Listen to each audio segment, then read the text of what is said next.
Yo, everyone. The Yonkō Table is back in session for another table talk for Demon Slayer. That's right. We're talking about season 2, episode 14, or Entertainment District Arc, episode 7. I know it's used interchangeably, so just so we're clear on what exactly we're talking about for this week.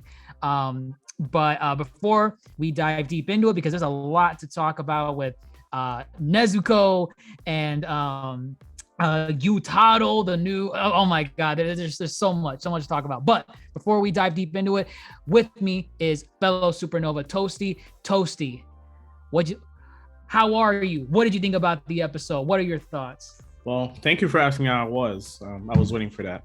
I'm doing great, thank you. Enjoying the long weekend. Happy that we have tomorrow off. Weekend's almost over, but I'm planning on enjoying today and tomorrow. But apart from that, the episode, I don't know. I enjoyed it. I felt like it was a good episode. I'm more hyped for next week's episode, since this one was just the episode that set up the plot for the next episode in a way, which you can tell with every episode, but I'm sure people who watch the show understand. Nothing really happened this episode. Well, it happened. No, a lot of things happened, but in terms of fighting, nothing in terms of fighting happened in this episode. There was not any major fights or action in this episode. It was a setup for the fight next week. So I'm excited for that. So they did a good job, but we can talk about it as we discuss in the podcast. Right. I mean, I really like this week's episode.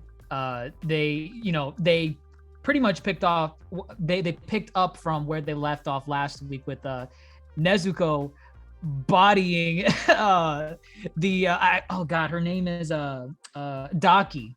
Yeah. That's the upper 6 demon. And Nezuko was like destroying her, and she has some somewhat new abilities in this new horned demon form. One of them we've seen before, which is her blood demon art, which is the exploding blood, which is cool because it seems to hurt a lot. That scene was probably the best scene in the entire episode. The fire tornado. The fire tornado was hand down the best scene, and I thought the entire episode was gonna have the same run the entire time. It was just gonna be boom, boom, boom, action after action, but that was the best scene. It should have ended. That last week episode should have ended like this, in my opinion. Just the goal. They should have shown her bodying her more and then end it with the fire tornado. Imagine the episode ending with just a fire tornado. Boom. And that was the end. In my opinion, that would have been the best ending for it.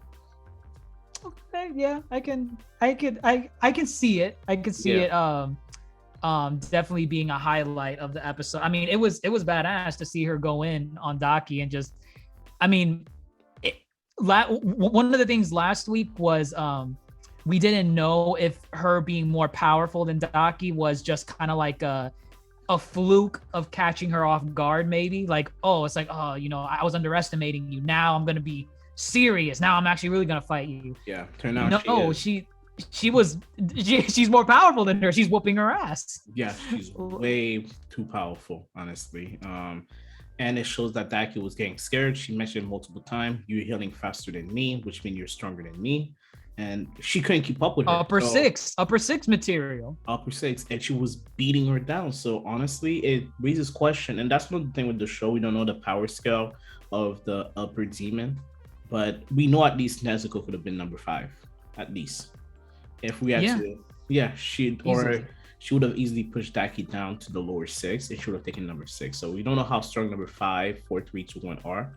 But based on the Mugen Train arc, the upper 3 guy, the one with the red pinkish hair, I doubt he could have beaten Nezuko. Not the way she fought this episode. Well, that guy from the train, he was, if I remember correctly, he was the highest of the lower 6.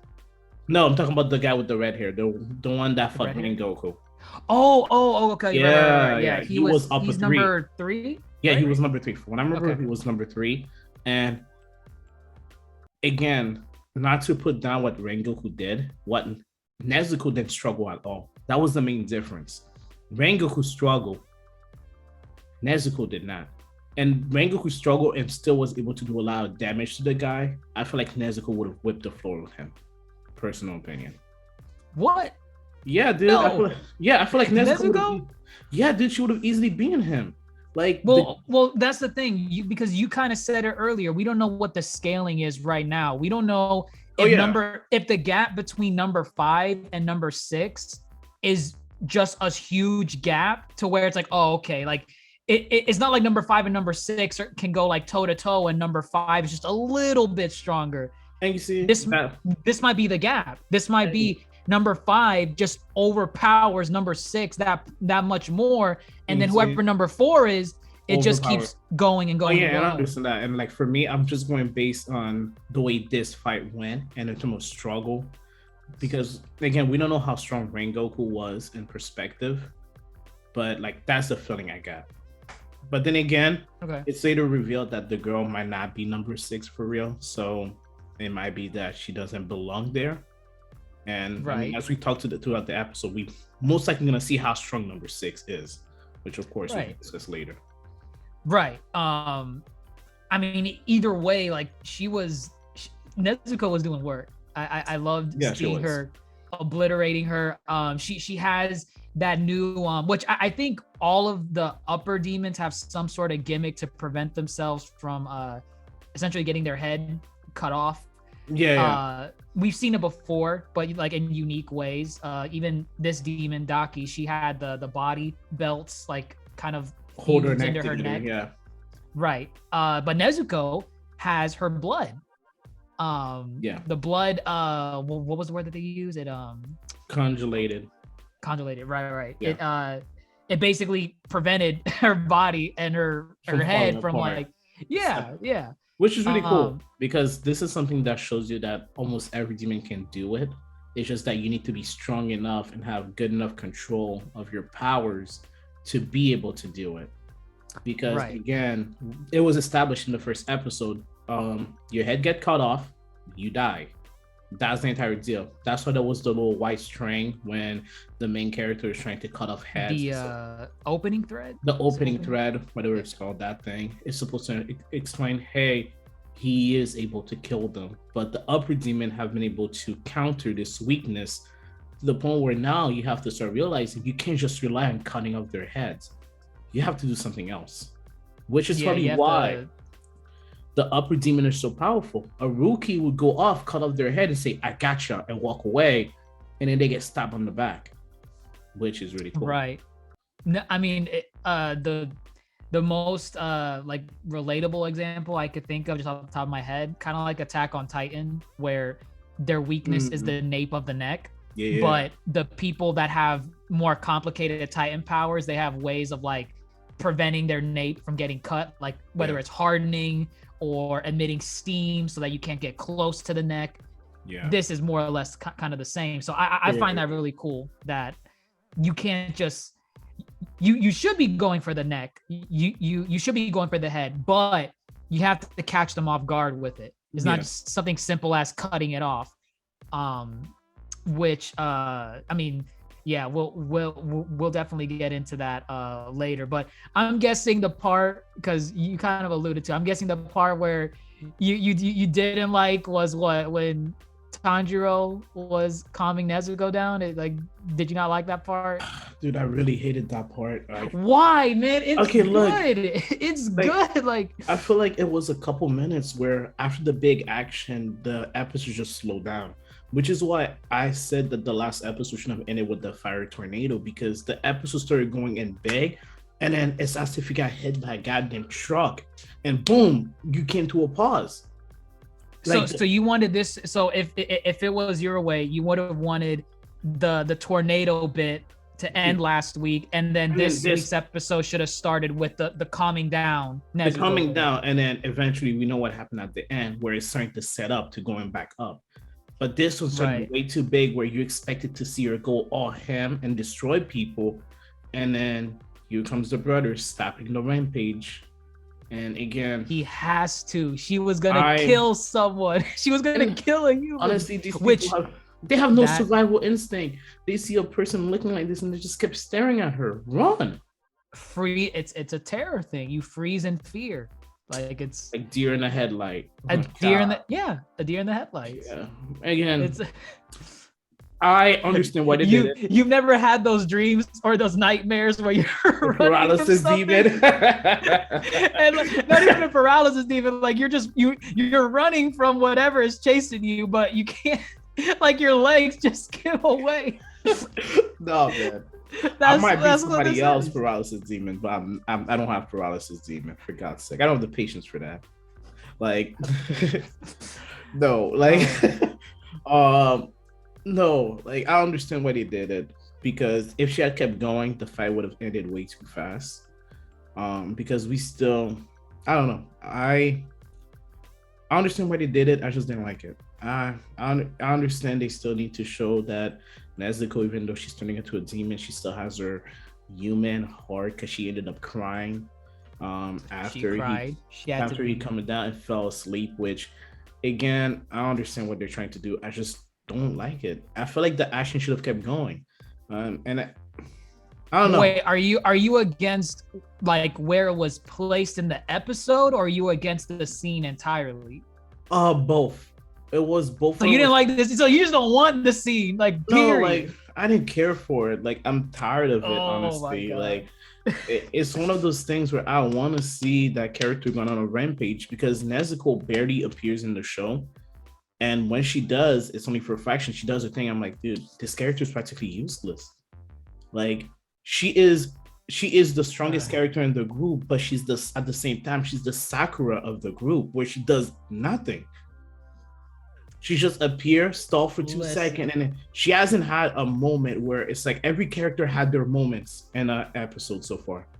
Every character had their 1v1, either this season or the previous season, where they stood up against a bigger foe, and it made you happy. Like, oh shit, this character, I didn't think he would be that badass, but that's an interesting power now. I want to see him more. She hasn't had those moments. I guess, yeah, Nezuko. Yeah, think about far, it. She hasn't had like she's helped in fights. Exactly. But like in terms of like a 1v1, like Sakura helps in Naruto and Sasuke, but again, it's the background character issue where she hasn't had a moment where you're like, dude, this character did that 1v1. It's always Zenitsu has it, Inosuke gets it. Yes, every one of that main group had it. They have made a name for themselves. Like I know Zenitsu initially, I didn't like him, but when you saw when he falls asleep and he has an ability where he kind of dash around, now you want to see it more, because you're like, dude, I wonder if he's just gonna keep that one ability the entire time, or is he eventually gonna learn more?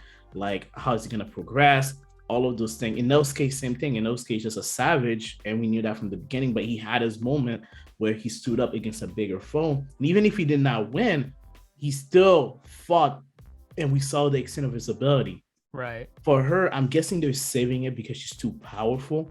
But at the same time, I'm like, why is that character just in the background? I think it's just because the fact that she's a demon, and it's kind of like one of those I guess she's kind of like a nuke in a way, where if you let her loose, this can happen, which is what happened, right? She went up against someone way too powerful. She started evolving in the middle of the fight, and then now she was gonna kill a human in this episode.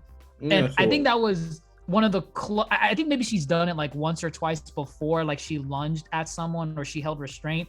This time she never attacked anybody before. No, not that she like outright attacked them, but like she, like for example, when remember in season 1 at the end when the Hashira did not agree with and they were bullying her, and they were bullying her, and there was that one that like he like slit his hand or something, and he made her smell the blood or something, and she was like restraining herself. That's like the one scene I remember specifically where she almost like lunged at someone besides Tanjiro in episode 1. But in this one, she lunged at someone, and if Tanjiro wasn't there, she was gonna kill a human. Yeah, she was gonna cut out that arm. And it makes me wonder if the because Tengen's like essentially, I don't know if he saw that or but he knows what happened. Yeah, Tengen knows, and he's a Hashira. I wonder if he's gonna bring that up to like the Demon Slayer Corps later, saying, yo, this chick evolved in the middle of the fight, And if the brother wasn't there, if the brother was unconscious or somewhere else, she was gonna kill someone. Like straight up, she was gonna kill someone. And maybe they might question whether or not they're gonna let her hang around the squad or not. Again. Or it could be that thing that helps with her blood progression and allows them to say, okay, if she's gonna get stronger like this and she got that much stronger, it's time to use her abilities. Maybe that's what they're gonna use to. But if they make her use it, they run the risk of her harming someone. But if they make her use it, they can also teach her how to control herself more. The reason she was gonna attack is because she had no self-control. She has no training. So the minute she unleashed her power or ability, she lost control. She has no training whatsoever with it. So that might be the reason they give her some training. They're like, look, this is a nuke after all. So we need to make sure that that nuke is in the hand of somebody that's responsible. We can't just dump that nuke in the hand of an idiot. And that's what's going on right now. The person pressing the nuke is an idiot. The brother can't take care of the nuke. She can't take care of herself. So might as well train her to take care of that. So that might give her some blood progression. And I'm hoping that's what it does, because again, she whooped the floor and I don't care what they have to say. If they go around saying that they have to kill her after she almost killed an upper 6, in quotation mark, demon, they're idiots. If I was them, I'll say, yo, she's powerful. Let's use it against them. Let's use it, yeah. Let's not give this BS that they're against working with demons. That's BS. The leader of the Ashura works with that other demon, the female demon, that is with the boy, the one with the blood thing. Oh, but they're not working with the Demon Slayer core. No, but they're allied. They talk to each other. Because Demon Slayers? Yes, remember the leader, the one that's blind? He was in communication with the other lead, the female demon. Oh, he was? Yes, in the first season. I'm 99% sure it was confirmed that they communicated before. They know each other. So it's not something I would need to go back. Yes, you need to go back. I wish somebody else was here to confirm it. Because again, I remember it was implied or it was straight up said that you know what I'm talking about, right? Yeah, I know what characters you're talking about. Again, for the people listening, is that character from the first season when they went to her house and they fought the girl with the volleyball and the guy with the arrows. That female demon, the one that told them to collect the blood of the upper 6 or upper 12, whatever the hell they are. That female demon, I am 99% sure was in contact with the leader of the Demon Slayer Corps. The one who's blind. I am 99% sure. And those 2 girls that are following him, I will not be surprised if they were demons also, because they don't look normal. Wait, the 2 girls following who? Remember the leader, the blind guy? He has those 2 girls that are yeah. They're too weird to be normal, bro. I'm calling it now. They're smiling all the time. Exactly. So suspicious. If I'm correct, because I could be incorrect, if I'm correct, they're not above working with demons. Okay. Again. Yeah, I mean, I would think maybe the upper, like the leader or whatever, I would think that he's maybe not entirely against it. Yeah, and he's the leader and they respect him. So if he says something, it goes.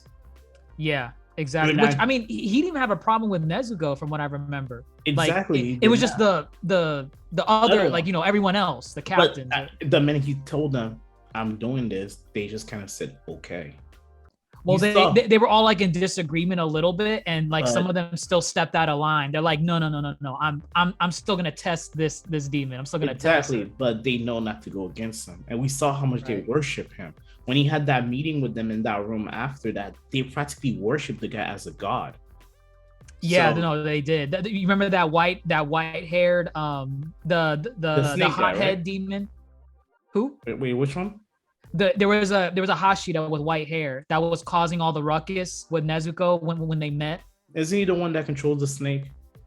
I thought he was. No, it's another. It's a dude with like scars all over his face, and he has white hair. He was the one basically harassing Nezuko. He was the one stabbing the box repeatedly. He was the one that cut his hand. I'm sure once you see him, you know who I'm talking about. But okay, I see where it is. Yeah, I see where it is. He was like a hothead. Like he was very loud. He was very obnoxious. Yeah. He was the one that wasn't even when the leader showed up. He was one of the first ones, if I remember, that like bowed his head immediately. But Yeah. even when the leader said, Nezuko's fine, as long as Tanjiro controls her, he still wasn't willing to accept that, and he wanted to keep testing her. Even though the leader was saying, guys, come on. Yeah, and to be fair, I feel like those moments he's just supposed to be that's his personality. He's a hothead. Like he lost control for a bit, but at the end of the day, if the leader has to have looked at him and say, "Yo, you better fucking stop, sit down," he would have sat down. Yeah, no, for sure. So I don't think of it like that scene. I didn't think of it much as disrespect. I just think of it as him being an idiot, saying, "I don't trust him. I'm assuming it has to deal with his background, which at this point we can just assume that his parents were killed by demon, like everyone else, or he had a family member killed by demon, and that's why he hates demon. It should be pretty obvious. The lore is not that complicated as to why people hate demon. So they kill people. That's all she wrote. Exactly. But no, I agree. But going back to the episode, we get the flashback scene, which you're not a fan of, but I liked it. I thought it was fine. It was nice. It was like a lullaby he had to sing to calm her down, and it shows how Tengen, he's a Hashira that is not entirely sold on working with demons, but instead, because he could have just killed Nezuko right there. Yeah, he could have just been like, "Yo, bro, you can't control your sister. I'm gonna kill her because like look at her. She has upper 6 like power right now, and she almost killed someone." But instead of doing that, he's like, "Hey, listen, I'm not gonna help you, but try doing like a lullaby thing or something." So I thought that was nice because it shows that the Hashira, at least this one, he's not gonna help Tanjiro bring her under control, but he's willing to give some advice. Yeah, he's not totally selfish. Like he grew not respect, but he grew a relationship with them, and he knows that if he was to kill her, the main character was gonna lose it, and he can't afford losing this guy as an ally. Right. Like, I think he has a conscience. Yes, he has a conscience. Yeah. He cares. He cares. So we get the lullaby scene, which was like, okay, I like it. But then the WTF moment, right? Tengen comes in, one shots basically Daki, right? Yeah. Cuts her head clean off. In the middle of her talking, she didn't even realize it. That's the best part. That's what I love. It's like that anime stuff. Like, you blow out, I'm gonna whoop your ass. You better get ready. And her head starts falling. I'm like, bruh. God, they paid you. Like literally peak anime. Like you slice past someone, they don't realize they got cut for a solid 2 minutes. Her body is still catching up to the damage. Like, so her head falls off. She's I like the way her character kind of changed in this moment. She started crying. She started throwing a tantrum. Yeah, honestly, it was kind of weird. I was like, wait, what is that? Like, I thought this character was supposed to be a badass, and out of nowhere she became a crybaby. I'm not sure why I needed 2 crying scenes in one episode. First with Nezuko and now with her within like 2 minutes of each other. It was hilarious for because I know sometime in the middle of something serious, the character have comedic moment. For example, when Tension first appeared and the character was holding his sister back, he was like, "Oh, your sister grew," and the guy's like, "What the hell is wrong with you, dude? This is not what we're supposed to be talking about. There's a demon here." Let's focus. Yeah, let's focus. So that entire scene was supposed to be comedic, but I don't know, like. I thought it was kind of a weird character turn, She went from being almost sadistic with no emotions to her crying. I thought it was just supposed to be like a short comedic moment. Then I realized that was a real personality.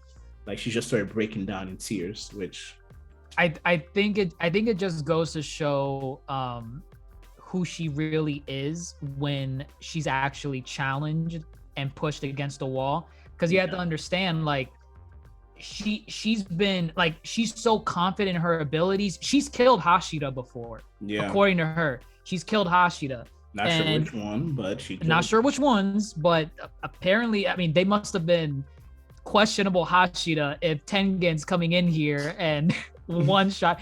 Mind you, she's probably weakened a little bit from the fight with Nezuko and and It's Tanjiro. the fact that So she didn't even see it. That's the funny part. she didn't see it, didn't hear it, didn't see it, and she got her head cut off. But I think it's almost like Cell, you know, like from DBZ. Cell, whenever he had the upper hand against an opponent, cocky, very confident. Always shit talking. Yes. Yeah, exactly. And then, but the second he was overpowered, like by Super Vegeta, by Gohan when he turned Super Saiyan 2, his real personality started to show. He was being a baby. He would not cry, but like he would throw a tantrum. Yeah, he would want saying, "Dude, what is the hell's going on? I'm supposed to be the strongest. You're supposed to be." Yeah. Exactly. So with this character, with Daki, I think it just shows who she really is. She's just a little baby. You know, she's confident when she has the upper hand, and she like steps all over people. But the second she is challenged, everything that ego crumbles. It crumbles down, and then it shows her for who she really is, a damn baby. Yeah, I agree with that. I know we mentioned it before, and I do agree with that. So that does make sense. But then, even then, she kept crying. She kept crying. Like, come on, like y'all, like the tantrum is over. Like, but it explained. I guess it's explained why she took that attitude, because we got the next part of the episode, which is when her twin brother appeared. We have to assume it's the twin brother. Yeah, it's the twin brother at this point. It's likely a twin brother. Yeah, he appeared, and turned out the twin brother came out of her back. So he seemed that he was fused within her body. I'm guessing because he's so lazy, he didn't want to walk himself. So they fused body. He comes out of her back, and we know he's more powerful than her because she was unable to heal, and he simply touched her face and he healed her back up within seconds. Which is, I didn't know if it was him healing her or if it was like calming her down. It just so happened at that time, like he was also healing. No, because remember he said specifically in the dialogue, "Oh, look at you! You have a beautiful face, and you're unable to heal yourself." And he didn't say, "Let me take care of this." He touched her face, and the minute he touched her face, her scar went away. So it's possible that he calmed her down, but it's also possible that he healed her. And we know he's powerful because when Tenjin attacked him, he teleported behind Tenjin and ignored him. Like, I'm too powerful right now. I'm busy doing something else, like badass anime character. Tengen went for he saw the body appearing. Tengen went for the kill. Guy dodged it. He went past him. Boom. Yeah. And I mean, part of the crybaby stuff with Daki, Tengen was mocking her, saying, "There's no way you're an upper 6. Yeah, like you're too weak." And that's what added to that tantrum. She's like, "No, I am. Don't make fun of me." Oh, look, my head got cut off and I'm still alive. Obviously, I'm an upper 6. Yeah, and it was like that was weird too, because usually when you cut the head off, it's over. They start disintegrating. She wasn't, and then that's when the brother appeared when she said Onicha. So the brother appears, and I mean, I think you mentioned this before too. He reminds me a lot of Shigaraki from My Hero Academia. Really, is the scratching the bit, like the skinny characters, the emo look, or like the long hair covering the eyes a little bit, the kind of like hunch over, right? Like the homely look. He has a homely look about him. Yeah, he has a typical look like of somebody, you know, like it looked like somebody that has not gotten out and, you know, gotten some sun in a while. Like the man is stuck in his room. Right. Which I guess the room is Daki's body, I guess. Yeah, like they fuse, which it's not a bad character, but we'll see. We know he's gonna be cocky. So my question is, what happened when he started dying? I wonder if he's gonna have a character change also, or maybe he's just gonna get more angry. Like I think he's gonna get more crazy. Like, because he seems psychotic, you know. Yeah. And I really want to know what their power is, because it's implied in the episode. At least Tenjin mentioned that he might be the real body. That to kill the sister, he needs to kill him. So if he cuts off this guy's head, Daki should die also. Right, But right. I really And want like to know, like, it, what? I mean, it makes me wonder, like, how, like, what makes them siblings, because they're fused into one body, and Yeah. it makes me wonder if there's like some messed up lore about them, where like whoever the original body was, whether it was the sister or the brother, I'd imagine it was the brother. Mhm. Maybe when he became a demon, he got the power to, I guess, because you know how like sometimes when children are growing in the, you know, the stomach, right? Yeah. Like someone's pregnant, sometimes They when absorb the twin. the fetus, right, Yeah. it'll absorb the other it'll absorb the other kid like in the very early phases. Maybe It's the possible as well. sister, maybe the sister is not like a real person, but when they Actually, became a demon, he was able to manifest the fetus that he absorbed yeah. when they were in the prenatal phase. I don't know, like I'm That- half expecting that, because they're fused into one body, and we've never What? seen that before with a demon. I would expect it's the opposite, just because there was a scene in the beginning of the episode that we just kind of glossed over. We didn't talk about it. The flashback. Yeah, the flashback. When she was getting cooked by Nezuko's fire, she had a flashback of her being thrown into a fire. And it looked like the fire gave her some kind of PTSD, because she said, "Oh, fire." And it was a 2-second clip of somebody throwing her fire. And at the time, I didn't pause the episode, so I couldn't see the outline of the character. And we don't know if that was her being a demon or not, because I do remember seeing a character with a sword, which would maybe explain it's a demon, but we don't know. We know she's hundreds of years old, so it would not be weird for somebody in the 1600s to have a sword. Right. So my question is, it's possible that when she first became a demon, she got thrown into a fire and she was trying to get burned, and the brother that was inside of the body came out and protected her. That's what it could be. So you think in that flashback she was already a demon? It's possible. Like, otherwise they need to explain why these men were trying to burn a girl to the ground. And if she was getting burned, it's possible that she was burned and a demon just happened to save her life and transform her. But either way, like, we know at one point in her previous, I guess, in her earlier life, she was almost cooked to death. Right. So again, and I like to believe that at the time, she was most likely gonna get killed. And if she was a demon, that is the brother coming out to protect her, like her real ability, her power. Oh, like maybe she's always wanted a brother or a sibling to protect her. Or she was always strong, and that's just her subconscious taking over and helping her become stronger. Or it could be like some kind of split personality thing. Like, we don't know, which is it could be. Yeah, it could be a split personality. Like exactly. Yeah, and it's manifesting as two different people. Exactly, and the demon, her power allows her to do that. That would not be beyond the realm of possibility, just because this show is, I mean, we see how it is. It's all over the place with their powers. You know what? You mentioned the split personality is making me wonder, that might be the route they go with, because, you know, like you said earlier, when she was having the upper hand, she was cocky, full of herself, like very confident in her looks, her beauty, all that stuff. But then once she started crying, she lost all that cockiness. You could maybe say the brother is the manifestation of her ego side, because when the brother came out, he was like, "Oh no, you're beautiful. You have a pretty face. You need to take care of it." So maybe that's her cocky side. That's her ego side coming out, and she just manifests that as like an older brother that takes care of her. It could be something like that. That would be interesting. Yeah, because I can't remember which movie or show I saw, but there was a movie I saw or show where that was the lore. Like, the character was getting abused, so they build up a split personality to be able to handle the abuse. So whenever that character got into it was a movie, I can't remember the name of the movie, but whenever that character got into a situation where they stress out too much, they flip. They went from being the regular character into that other personality that's supposed to be defensive.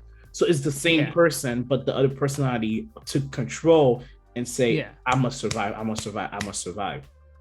So it could be the same thing.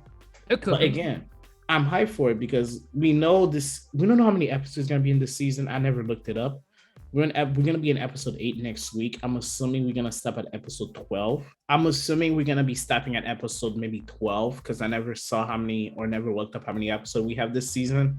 And I'm assuming the fight is gonna be 8, 9, 10, and maybe 11. I'm assuming 4 episodes of fights, with the episode 11 being the final blow and the character recuperating from everything. And the episode 12 is going to be the cool down episode where they all meet up back again at headquarters to figure out what the next game plan is going to be. Because they did that with the first season where there was the major fight, and then the last episode was when they went to the girl's house, or the last couple episodes was when they went to the butterfly girl's house where they tried to handle what to do with Nezuko. So I'm assuming it's going to be the same thing. And I'm hoping within the next 2 to 3 weeks, we get more lore on that demon to figure out exactly what their deal is. And I mean, like what their origin, which usually whenever they defeat a demon, they get the sob story at the end. They learn their background, like what they weren't always evil. You're never born evil. It's just stuff like that. Yeah, typical stuff. So I guess I'm looking forward to seeing what their origin is. Right now, Tengen, it looks like he's gonna actually have a fight now, as opposed to just one-shotting Daki, the girl. Yeah, now he's struggling. He's gonna have to put in effort. I think the brother's name is Gyutaro. And his blood art's really cool. I like he kind of has like the sickles and the blood that comes out from it, and it like chases you. Like, I don't know. It's cool. It's like a side thing. Like, honestly, when he slashed the air, it reminded me of the characters in Bleach when they slashed their sword. And I know Ishiko had a move like that. I can't remember the name of the move, but the Getsuga Tensho. Yeah, that one when he slashed the sword and like there was a wave that went like it did kind of look like that. Yeah, that's what it reminded me. So I'm excited to see how he's gonna fight, because the man was struggling. He had to. If to be fair, there were 2 humans in the room, so he couldn't fight to his full potential.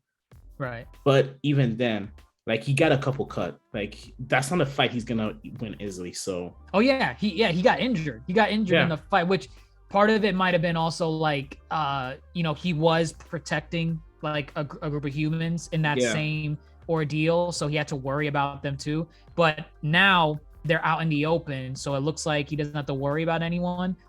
Except maybe Inosuke and Zenitsu, who look like they're gonna be there as backup, which I'm hyped to see. I want to see them fight, because that was one of the things with the Rengoku fight when he fought the number 3.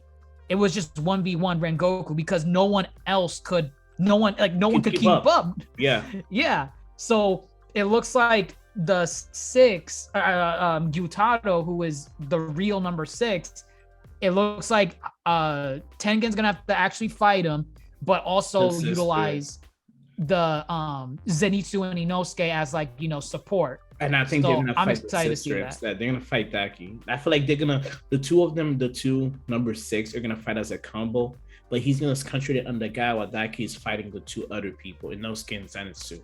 Okay, that's most likely what's gonna be. Where like she asked us to support because like for him, but it's gonna be support versus support and main character versus main character in that fight. The main demon versus Tengen, and then his support versus Tengen support. That's what's gonna be. Which, I mean, if it's 2v1, like if it's 3v2, if it's gonna technically. Well, I mean, like if it's really gonna be Zenitsu and Inosuke versus Daki. Mm-hmm. I'm gonna find that a little questionable, because Tanjiro could not fight her until he got his, I'm just gonna call it his Super Saiyan form or whatever. He's awakening, yeah. And so he was able to put some ground against her like that. So just because it's 2v1 now with Daki and Zenitsu and Inosuke, I don't see them overpowering her too much like that. So I feel like it has to be 3v2, like the 3 of them versus the 2 of them at once. Yeah. So like, I can tell you right now, I'm already called it. It's gonna be some 3v2. There's gonna be some clownery where at one point Zenitsu awake, and he's gonna wake up. He's gonna cause Inosuke to lose, and he's gonna get knocked out by Daki, and then the main character is gonna come back, and it's gonna turn into a 2v2. You think Tanjiro's gonna jump back into the fight? Yeah, dude, he went to drop off the sister in the box and he said he'll be back. He cannot be gone for the remainder of the fight. He could be, man. He used Hinokami Kagura. That thing hurts him. He's gonna come back and say, I already healed. I just ran a couple No way. And I ate food along the way. I had snacks and I'm already I had oh my god, what are the rice crackers? I had one of the rice crackers. I had a rice cracker. I'm all good to go. Watch, that's how it's gonna be.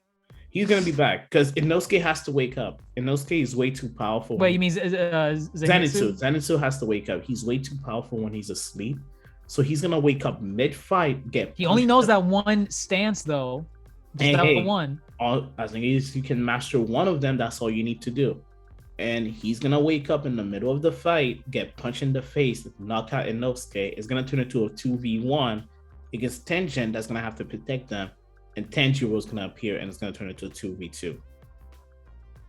Okay. I'm calling it right now. And again, this is just me going with cliches in mangas because I refuse to believe the main character is not going to be involved in the final fight.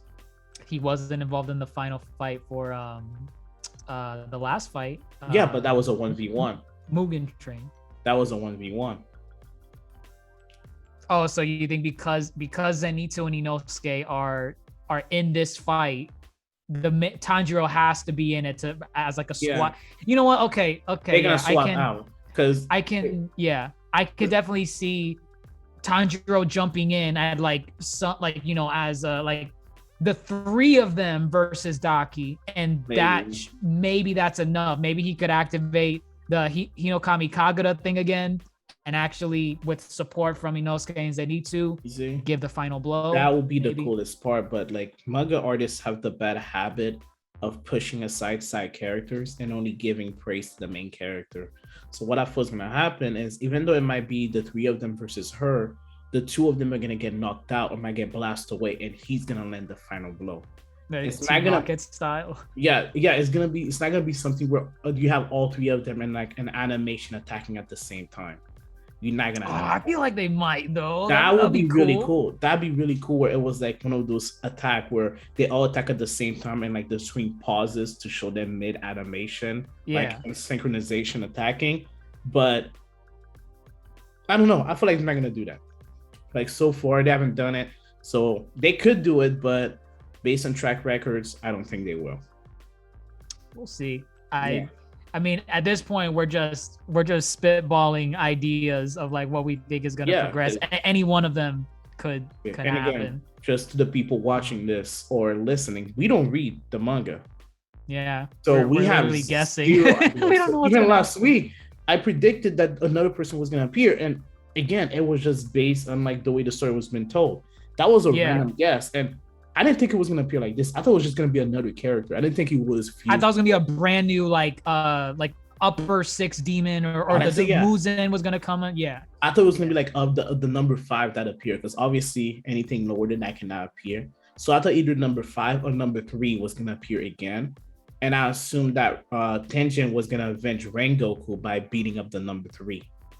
But yeah. So I mean that's. Yeah, we knew some new, and not only that, in the opening also there's like when you see everyone fighting, there's a demon in there that I believe it's this new one that came in, but even before this episode, you see all the characters and you recognize them, but there was like a demon in shadow that's fighting Tengen, and I'm pretty sure it's this demon. I can tell you now. Yeah. Secret. I never watched the opening because you haven't watched the opening. I never watched the opening, bro. I don't like. I kid you not. I never liked B4. I know you guys mentioned it last week, and I was. If you go back and listen, you're gonna see me shaking my head. I never said anything about it because I have no idea. Dude, the opening slaps. What are you doing? Because honestly, the opening, like, I don't want to get any details on the episode whatsoever. Like, I know it doesn't matter because we played Yakuza 0, Kiwami, and Kiwami 2, and there is an opening, and the opening technically does spoil the story if you know the story. If you don't know it's just a bunch of images flashing. But I never without context, you have no idea like what's going on. Dude, I have no idea what the opening is. I'm not joking. Listen, I'll tell you now. I'll tell you now. There is absolutely nothing in the opening as of now that is going to spoil anything. Because now that they've shown the brother, there's nothing. Because that's the thing. Even in the opening, even though I mentioned the demon, they show like this demon for like literally like maybe 2 seconds. If you blink, you'll miss it. Yeah. And because it's in the middle of all these crazy animations going on, like people jumping around, slashing, whatever. I think by this time, all my streaming services have skipped intro by default because I literally cannot visualize the opening. I'm not kidding. You got homework now. After this recording, your ass is gonna watch the entertainment district, bro. I'm telling you, it slaps. Like the intro slaps. If you're into anime intros, this one slaps. At least I like it. Really good. Like the JoJo intro was really good. The last one. The intros are pretty good. Stone Ocean. Yeah, Stone Ocean intro was really good. That one was the one I accidentally started watching it, and then it was gonna skip the intro on Netflix, and I went back to rewatch it. But watch it. It's a good song. I will now. There you go. Now you know what to do after this. Apart from that, nothing else happened. We just know that the character, after the fight, he introduced himself. He said, "I'm a badass." He saved the sister. He did mention that they're 2 demon, 1 body, or something along those lines, where it's implied that they're 1 body in a way. He dropped a sentence. I can't remember the quote. It was like 2 bodies in 1 or something. Yeah, 2 bodies. It was the last dialogue he gave right before the episode ended. Yeah, whatever mess it is. It's implied that there's just 1. They work together as 1. And apart from that, that's it. Nothing really. All we know is next week the fight's gonna start. We know Tanjiro is off, going to put the sister in her box, who I'm assuming is still okay. I hope she didn't break out of that box in some pieces. We know Zenitsu and Inosuke are in the surrounding area, so they should be able to join in Tenjin in the beginning of the fight next episode. And I'm hoping next episode is just boom, boom, boom, boom, non-stop fighting. You just want action. You don't want a single stop for breath. Dude, okay. And I know I'm setting myself up for disappointment because in the middle of the fight, it's going to cut back to Tanjiro putting his sister in the box and having a mental breakdown, crying again. Saying, I need to protect you in the future, blah, blah, blah. And it's going to be 5 minutes wasted of dialogue of him remembering his flashback. And these are fine. They are fine, but don't cut in the middle of my fight. I want to see what's gonna happen. I want to see heads fly off. Like, what's gonna happen? How are they gonna fight? And remember, now that the sister is actively fighting with the brother, their fighting style might change. That's something. They might combine attacks. Like her body belts will fuse with the blood or she might hit the boomerang that he throws it and make them change direction mid-air. All of those things, like, we don't know what's gonna happen. We don't know what's gonna happen, so I'm ready to see it. I guess we'll wait and see. I could see them maybe slowing the pace a little bit with some flashbacks. Maybe well, not with Tanjiro, with Tengen. And the reason why I say that is because since you haven't seen the intro, in the intro they show like an anime flashback of like him standing over a bunch of bodies for like 3 seconds, and it's like, oh, this must be the character's backstory. Oh, his friend probably got killed. Oh, it's something like that. Again, you really can't get anything out of it. You don't know if it's his clan that's dead. You don't know if he killed those bodies. You don't know if those are demons or whatever. But that would explain why he's at Hashira and not just he doesn't work for the ninja village. He probably was a ninja, but after they killed his village, he went off to become an Hashira to revenge them, or to avenge them. It could be the next week's episode. We get a flashback that shows that explains, I guess, that part of the intro. I know I said before there's nothing in the intro anymore. I think that's the one thing in the intro that has not been addressed. Watch it now. Yeah, everything else in the intro has been addressed except for that scene. So we'll wait and see. But other than that, I think that's all we have to say for this week's episode of Demon Slayer. Let us know what you guys think in the comments below. Are you excited about this fight? Did you like the Tanjiro and Nezuko moment? Are you tired of the flashbacks? Please say you are so we can move on. Stuff like that. Did you like how Nezuko was going in with her blood art and her regenerative abilities? And what do you think this new brother, Gyutaro, is gonna bring to the mix? We already seen his blood demon art. It looks cool, but now he's fighting with his sister, so we might get some new combo abilities. And Tengen might get a run for his money, and he needs the trio, the main trio, to come in as backup. Yeah, and no spoilers. No spoilers. If you read the manga, don't spoil it. Yeah, we don't know what's going on. You can leave like some seedlings or whatever, but we'll see. We'll see what happens. But that's all we have to say for Demon Slayer Entertainment District Arc Episode 7 or Season 2 Episode 14. If you like what we had to say, leave us a like, share us around. We're on Apple Podcasts, Spotify, YouTube, Instagram. If you have social media, we're there on it. So give us a listen, share us around, and let us know what you think. But with that, I'm your Yonko host, DrJaceAttorney, and fellow Supernova Toasty, signing off, guys. Have a good one.